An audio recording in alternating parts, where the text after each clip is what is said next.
শীতের দুপুরে নাড়াজলের পাশে অবস্থিত ছোট্ট কাঁসাই নামে পরিচিত এই নদীটি কেমন রূপ ধারণ করা আছে সেটাই আজকে ঘুরে দেখলাম। বলতে চাও क्या বলবো, আসলে আমি ভাষাহীন অবস্থায় যাচ্ছি।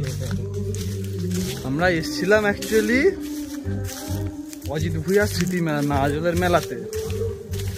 যে এখন মেলাতে একক নৃত্য চলছে, তো গান বাজছে, তো গানে একটা কপিরাইটের ব্যাপার থাকে। তো সাউন্ড সিস্টেমের যে লোক আছে মেলোডি সাউন্ডের, তো তারা জন্য স্নান করতে এসছে নদীর পাড়ে।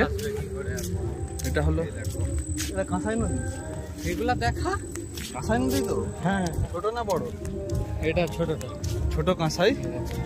তো ভাবলাম আমরা নদীটা ঘুরে আসি আর তোমাদেরকে একটু এক্সপ্লোর করে দেখাই। কি মন্দির ছিল, উঁচু দিকে দেখতে কিন্তু আলাদাই লাগছে। এখানে এসেই কিন্তু খুব সুন্দর দুটো মন্দির দেখলাম, অনেক দিন আগেরই, কিন্তু দেখে কিন্তু খুব সুন্দর লাগলো। তো ওই দেখো নদীটা কত সুন্দর লাগছে, কাঁসাই নদীটা। উফ, এই আর কত দূর যাবে, পাশে নেম পড়ো না, নেম পড়ো, হেভি লাগছে দেখতে।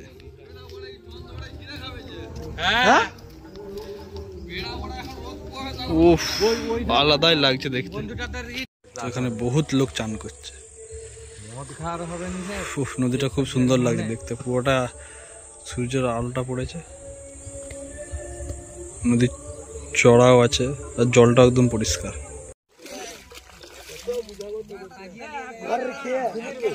হ্যাঁ, কুমির কুমির বেরিয়েছিল কিন্তু এখানে একবার।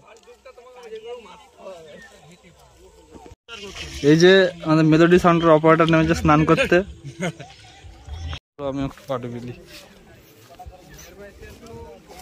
পাঠিয়েছি দেখ না। নদীর জলটায় পা ডুবালাম, ভীষণ ঠান্ডা, ভীষণ ঠান্ডা। স্নান করলে সত্যিই মজা চলে আসতো। আমরা ভাবছি একদিন আমরা এসে স্নান করে যাবো, কি বলবো? একদম একদম।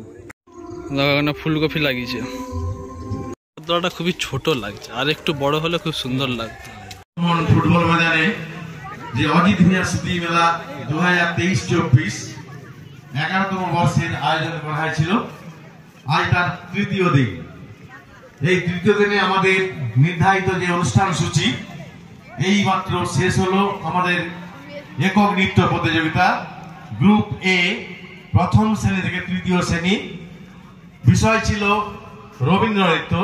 তার ফলাফল এখনই ঘোষণা করা হবে এবং সাথে সাথেই আমরা যারা প্রথম, দ্বিতীয় এবং তৃতীয় স্থান অধিকার করবে তাদের হাতে পুরস্কারগুলি এখনই তুলে দেব। এবং যারা পারফরমেন্স করেছে অথচ স্থান অধিকার করতে পারেনি তাদেরও জন্য আমাদের সঙ্গের তরফ থেকে একটি সামান্যতম গিফট রয়েছে, সেগুলো আমরা তুলে দেবো।